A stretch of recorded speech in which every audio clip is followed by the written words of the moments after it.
Welcome to guys. मेरा नाम हुआ अमन। मैं झारखंड के हजारीबाग जिले के छोटे से गांव से बिलोंग करता हूं।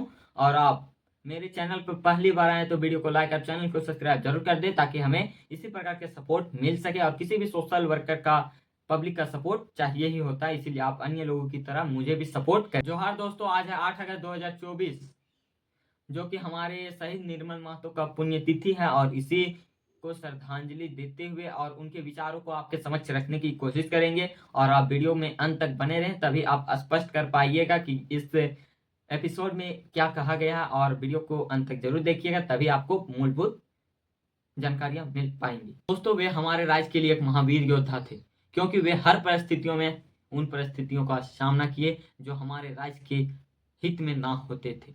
चाहे वो छात्र जीवन में हो, चाहे वह राजनीतिक गतिविधियों में बंधे हुए, तब भी वे हमारे झारखंडी हित के लिए सोचते थे। यहाँ के लिए नीति सिद्धांत को बनाना चाहते थे, ताकि यहाँ के लोगों को प्राथमिकता दी जाए।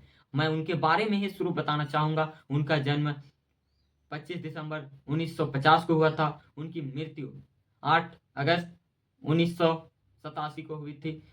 और वे 37 वर्ष की आयु में देह त्याग चुके थे। और वे आज तक अमर हैं, क्योंकि कोई भी शहीद सपूत हमेशा अमर ही होते हैं। और चाहे वो महात्मा गांधी हो, चाहे बिरसा मुंडा हो, सभी वीर सपूत अमर ही होते हैं। और उनकी आत्मा को भी शांति दे भगवान। और इसी के कामना के साथ उनको विनम्र श्रद्धांजलि देते हुए नमन करता हूँ। और मैं बताना चाहूंगा उनके नीति सिद्धांत के बारे में। दोस्तों, जब वे छात्र जीवन में थे, तब वे लोगों के साथ और अपने साथियों के साथ मिलकर अपने हित में जो सत्य है, जो होना चाहिए, उसके प्रति वे आंदोलन करते थे। और उस आंदोलन का नेतृत्व हमारे प्यारे शहीद निर्मल महतो किया करते थे। और वे आंदोलन को इस माध्यम से रखते थे कि उनको मानना अवश्य पड़ता था, क्योंकि वे इतना दृढ़ होकर लेते थे, उस आंदोलन का करते थे, कि उन्हें देने पर विवश हो जाना पड़ता था। और वे सत्य के मार्ग पर थे, इसलिए उनसे तो और मजबूती प्रदान होती थी। और लोग भी उससे जुड़ते थे, क्योंकि वे सत्य के राह पर थे और लोगों के हित में थे। और छात्रों के प्रति वे अलग ही आंदोलन करते थे हमेशा से। और जब वे छात्र जीवन में थे तो वे करते ही थे। और धीरे धीरे वे राजनीति में प्रवेश किए। और वे कुछ ही वर्षों हुए, 2 वर्ष के अंतराल में वे झारखंड मुक्ति मोर्चा के उपाध्यक्ष बने। और उसके पश्चात कुछ सालों में वे अध्यक्ष की उपाधि प्राप्त की, जो कि बहुत सरल व्यक्ति को नहीं मिलती इतनी बड़ी उपाधि। और वे लगातार आंदोलन करते गए। और वे हमारे राज्य को अलग कराना चाहते थे, क्योंकि हम झारखंडियों के हक अधिकार को दिलाना। और वे देखे थे हमारे किसान भाइयों को, हमारे मजदूर भाइयों को, यहाँ के जनता को उनके हक अधिकार नहीं दिए जा रहे। इसीलिए वे अपने आंदोलन के माध्यम से झारखंड अलग करने की मांग को इतनी तेजी गति दिलाई कि 2000 में झारखंड अलग हो गया। झारखंड अलग होने के समय वे जिंदा ना रहे, क्योंकि उनकी हत्या कर दी गई। जब वे आंदोलन करते थे, तब वे सभी के खिलाफ, माफियाओं के खिलाफ, बड़े नेताओं के खिलाफ, जो गलत करते थे उनके खिलाफ बोला करते थे। और उनको दिशा निर्देश देने का काम करते थे, जिससे किसी के मन में किसी भी प्रकार का खटका हो, जिस कारण उन्हें हत्या करने का दावा दे दिया। और उनके छाती पर 3 गोलियां दागी गई जब वे आंदोलन करने जा रहे थे। तब ऐसी दर्दनाक स्थिति होती है आंदोलनकारियों की, और लोग अपने लीडर को वैल्यू नहीं देते। आज उनके नाम को लोग भूलते जा रहे हैं, जो हमारे राज्य को अलग करने के लिए इतना संघर्ष किया, अपनी जान को गवा दिया। तब भी लोग उनके प्रति उतना नहीं जान रहे। अगर हमारे राज्य के संस्थापक को ही आप नहीं जानिएगा, तो उससे बुरी स्थिति क्या हो सकती है। और उन्हीं मुद्दों के साथ आज हमारे टाइगर जयराम महतो आए हैं। और वे उन्हीं मुद्दों को लेकर आए हैं जो शहीद निर्मल महतो चाहते थे, क्योंकि हमारा राज्य अब अलग भी हो गया है।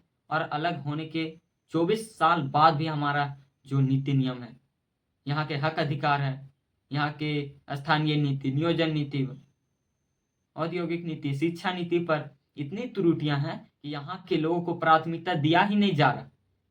क्यों नहीं दिया जा रहा? या राज्य अलग हो गया, सभी से अपना राज्य बना है, तो यहाँ के लोगों को प्राथमिकता मिलनी चाहिए, तो यहाँ पर क्यों नहीं दी जा रही? इसकी बातों को लेकर जब बिहार से अलग नहीं हुआ था हमारा झारखंड, तब शहीद निर्मल महतो उठाया करते थे कि हमें अलग प्राथमिकता मिलनी चाहिए, हमारा अलग राज्य होना चाहिए जहाँ हमारा खुद का सरकार हो और वहाँ पर एक नई नीति आए।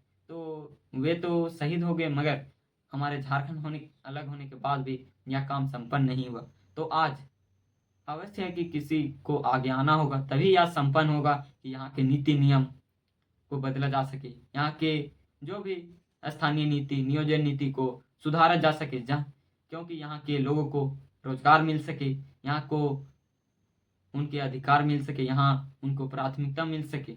इस कारण वे टाइगर जयराम महतो उसी मुद्दों के साथ, उन्हीं तरीकों के साथ वे आए हैं और वे छात्र नेता भी है, पढ़े लिखे भी हैं और वे सभी को जगाने का काम किए हैं 3 वर्षों में और भी जगाने का काम करेंगे।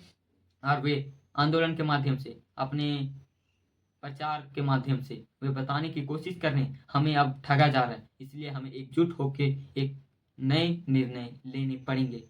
क्योंकि बहुत दिनों तक यहाँ पर कर लिए शासन दूसरे पार्टी के लोगों ने, जो यहाँ के माटी के भी पार्टी थे, जो झारखंड अलग करने के समय से भी थे, वे लोग भी नहीं हैं झारखंडी हित में। क्यों नहीं है वे? जब वे लोग झारखंड अलग करने में वे ही दावा करते थे कि यहाँ की नीति नियम बदले, यहाँ के स्थानीय लोगों को हक अधिकार मिले, तो वे लोग ही बदल गए हैं। तो हमें कुछ न कुछ मुद्दा तो उठाना पड़ेगा ना, ऐसे ही नहीं छोड़ देंगे अपने झारखंड को, अपने मातृभूमि को, कि सारा लोग आए लूट के ले जाए, यहाँ की खनिज संपदाओं को लूट के ले जाए। मैं बताना चाहूँगा कि यहाँ पर क्या कमी है। यहाँ पर खेती बाड़ी की कोई कमी नहीं, यहाँ पर बाढ़ आता नहीं है, वैसी परिस्थितियाँ नहीं आती है कि यहाँ पर किसी भी प्रकार के सूखाग्रस्त हो। कभी कल थोड़ा मोड़ा होता है तो उतना फर्क नहीं पड़ता है, बट अन्य राज्यों में बाढ़ भी आती है, सूखाग्रस्त भी होता है, वहाँ पर संसाधन की कमी है, तब भी वे ऊंचाइयों को छू रहे हैं। और हमारे राज्य में क्या नहीं, खनिज संपदा 40% हमारे राज्य से ही पूरे देश में जाते हैं और 27% कोयला, 25% से अधिक बॉक्साइट, लौह आयस। तो इस प्रकार के खनिज संपदा हमारे देश में हमारे राज्य से ही जाते हैं। तो किस प्रकार की कमी होनी चाहिए? यहाँ पर रोजगार की कमी तो नहीं होनी चाहिए, क्योंकि यहाँ पर इतने संसाधन है, तो यहाँ पर प्लांट लगेगा, यहाँ विकास होगा। तो वही विकास को देखना चाहते हैं हम लोग, तो यहाँ पर नहीं दिख रहा है। यहाँ के स्थानीय लोगों को नौकरियां नहीं दी जा रही प्राइवेट कंपनियों में। इसके लिए यहाँ पर टाइगर जयराम महतो एक नए दल के रूप में, एक नए संगठन के रूप में आए हैं और वे लोगों के हित में कह रहे हैं और लोगों को हक अधिकार दिलाने की बात कर रहे हैं। और वे हमेशा से कहते आ रहे हैं कि हमारा राज्य झारखंड को एक नई ऊंचाइयों तक पहुंचाने के लिए यहाँ के लीडर को जागना होगा, क्योंकि पुराने लीडर को देख चुके हैं वे क्या करते हैं क्या नहीं करते, उनके सिद्धांत को देख चुके हैं, उनके कार्यकाल को देख चुके हैं। तो किसी भी व्यक्ति को अगर आप महीना दिन साथ में रहिएगा, उनको देखिएगा, तो उनके बारे में सब पता चल जाएगा कि कैसा व्यक्ति है, क्या करेगा क्या नहीं करेगा। तो यहाँ की जनता, यहाँ झारखंड की जनता सब देख चुकी है कि ये लोग 24 वर्षों में नहीं किए तो अब नहीं करेंगे। इसीलिए हमें अपने राज्य में एक नए लीडर को चुनना होगा जो मजबूत स्थिति से खड़ा हो सके हमारे झारखंड को बचाने के लिए, और वे हमेशा झारखंडी हित के बारे में कहता हो और उनके अंदर क्षमता होनी चाहिए कि वो कर सके, तभी उनको मत दें। और उस प्रकार की सिद्धांत को देखते हैं हमारे टाइगर जयराम महतो, जो JLKM पार्टी को बनाए हैं, उनके अध्यक्ष हैं और JBKSS संगठन को गठन किए।